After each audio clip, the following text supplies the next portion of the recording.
Hi everyone, welcome to channel a drama love. അപ്പോൾ ശരിയാനും അവൾക്കൊക്കെ ഭയങ്കര സങ്കടവും. ദെൻ ഒരു റെസ്റ്റോറൻറ്റ് സീൻ കാണിക്കണേ. ജാവു ഇങ്ങനെ പറയും, ആ പെണ്ണ് ഏതാണ്, ഒരു ഭയങ്കര ഹോട്ടാണല്ലോ, ഒരു ഐസ് കാര്യങ്ങളൊക്കെ ഭയങ്കര ഇമ്പ്രസീവാണ്, ഒരു തമ്മിലുള്ള റിലേഷൻ എന്താണെന്ന് നിൽക്കും. അപ്പോൾ കെഷ പറയും, ജോ എനിക്കെന്താ അതിൽ കാര്യം, ഈ എന്തിനാ എത്ര ഇതാക്കി ആലോചിക്കണവർക്കും. ഞാൻ പറയും, കെഷാനെ വെറുതെ ഇതാക്കരുത്, എന്താ പറയുക. അപ്പം കെഷാനോട് നിൽക്കും, എനിക്ക് എന്തെങ്കിലും പറ്റുമോ നിൽക്കും. അപ്പോൾ ഉള്ളൊരു എല്ലാവരും അപ്പോൾ ഞാൻ എനിക്ക് സോനെന്തെങ്കിലും കാട്ടി എന്നെ പറഞ്ഞു പറയും. ദെൻ ഓൾ വെയിറ്ററെ വിളിച്ചിട്ട് നമ്മൾ ഫുഡ് കൊണ്ടുവരാൻ പറയും.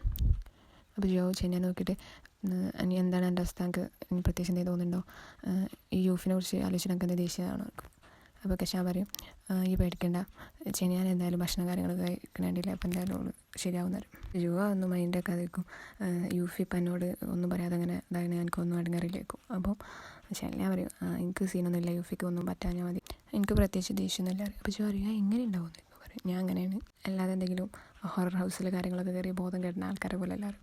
അപ്പോൾ ജാവുവിനെ മനസ്സിലാവും ഓനെ ഇതാക്കിയാണെന്ന്. എന്നിട്ട് ഓളിങ്ങനെ പറയും, ഈ കുറച്ച് ദിവസത്തിൻ്റെ മുന്നിൽ നിന്ന് മുങ്ങി ആടുന്ന് വെച്ച് ഞാൻ മറക്കുന്നൊന്നും വിചാരിക്കേണ്ടാരും. എന്നൊരു ഞാൻ ഒരു കാലം ആലോചിച്ചു, ഞാൻ എന്തായാലും എൻ്റെ ജീവിതകാലം മുഴുവൻ അത് ഓർത്തിരിക്കും. എൻ്റെ ഈ എങ്ങാനും കെഷാനെ എന്തെങ്കിലും കാട്ടി നടന്നാൽ ഞാൻ ഈ ലോകത്തിനോട് ഒന്നായിട്ട് വിളിച്ച് പറയും അത് പറയും. അപ്പോൾ പറയും, ഞാൻ കെഷാനൊന്നും ചെയ്യില്ലാറ് പറയും. ഈ കേട്ടില്ലേ നിൽക്കും കെഷാനോട്. അന്നേരത്തേക്കും ചെല്ലിക്കുന്നതിന് ഫോണ് കാര്യങ്ങൾ ചെക്ക് ചെയ്യുന്നത്. അപ്പോൾ സ്വിച്ച് ഓഫ് ആയിട്ടുണ്ടാവും. അന്നേരത്തോട് വാച്ച് നോക്കുമ്പോൾ ടൈം നല്ല ലേറ്റായി കാണും. ഫോണാണെങ്കിലും സ്വിച്ച് ഓഫ് ആയിട്ടുണ്ടാവും. അപ്പോൾ നിങ്ങൾ ഇതാവും, ഞാൻ എന്തായാലും വീട്ടിൽ നിന്ന് അമ്മ എന്തായാലും ചീത്ത പറയും, അമ്മ എന്താ ചെയ്യാക്കും. അവർ ഞാൻ ആദ്യം പോട്ടെങ്ങൾ എന്തായാലും ഒപ്പര വന്നുകൊണ്ട് ജാവുവിനോട് ഈ എന്തായാലും കെഷാനെ വീട്ടിലാക്കിയിട്ട് പോയാൽ തരും.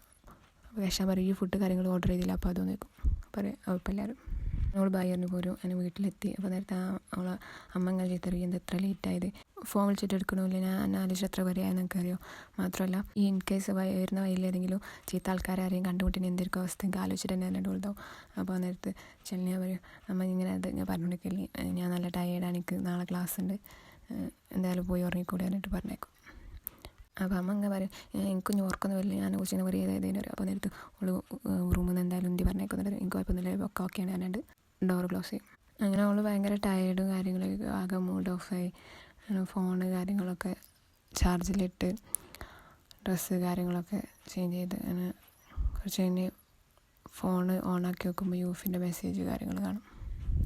അപ്പോൾ അതൊരു ഓഡിയോസ് ആയിരിക്കും. അത് ഓണാക്കി വെക്കുമ്പോൾ സിസ്റ്റർ സോങ് യൂഫിനോട് പറഞ്ഞതിൻ്റെ കാര്യങ്ങൾ അന്ന് എൻ്റെ റെക്കോർഡായിനല്ലോ. അപ്പോൾ ഓളെ കോള് വന്നിനി ആ നേരത്തെ ചെല്ലിയാൻ്റെ. അപ്പം അത് മാറിയിട്ട് റെക്കോർഡായിട്ട് യൂഫിൻ്റെ ഫോണിൽ നിന്ന് ചെല്ലിയാൻ്റെ മെസ്സേജായി പോയിട്ടുണ്ടാവും. അപ്പോൾ ആ ഓഡിയോസ് കേൾക്കും. ഓന് കൽപ്പിച്ചൂട്ടി അയച്ചതല്ല, പക്ഷെ അറിയാതെ റെക്കോർഡ് ചെയ്ത് സെൻഡ് ചെയ്തിരിക്കും. ദെൻ നെക്സ്റ്റ് മോർണിംഗ് സീനാണ് കാണിക്കുന്നത്. അപ്പോൾ യൂഫിനെ കാണുമ്പോൾ ഓരോരുത്തർ പറയും, ഫ്രണ്ട്സൊക്കെ, യൂഫി ഒന്ന് പേടിക്കാനില്ല, ഞങ്ങൾ എന്തായാലും പിന്നിലുണ്ട്, ഈ തന്നെയാണ് ബെസ്റ്റ്. അപ്പോൾ യൂഫിക്കൊന്നും മനസ്സിലാവില്ല പോലെ എന്താ ഈ പറഞ്ഞു പോകണമെന്ന്. നേരത്തെ വേറെ ഫ്രണ്ട്സ് എന്താണ്ട് അറിയും, യൂഫി ഒന്നും പേടിക്കണം, എന്നെ എന്തായാലും ഞങ്ങൾ സപ്പോർട്ട് ചെയ്യും, നമ്മളെന്തായാലും ഇതിനുള്ളൊരു നിയമത്തിന് ഇതിൽ കൊണ്ടുവരും, എന്തായാലും എനിക്ക് നീതി കിട്ടുമെന്ന് പറയും. അപ്പം അവൻ്റെ കയ്യിൽ കുറച്ച് പോസ്റ്റർ ഉണ്ടാവും. അപ്പോൾ നോക്കുമ്പോൾ ഉണ്ടാവും ആ പോസ്റ്ററിൽ ഇങ്ങനെ യാവോയിമി പിന്നെ ജഡ്ജസിന് കൈക്കൂലി കാര്യങ്ങൾ കൊടുത്തിട്ടാണ് ഈ അവാർഡ് സ്വന്തമാക്കിയെന്നുള്ള ഇതുണ്ടാവും ന്യൂസ്. അത് കാണുമ്പോൾ യൂഫിനെ ആകെ ഷോക്കാവും, ഇതെങ്ങനെയാണ്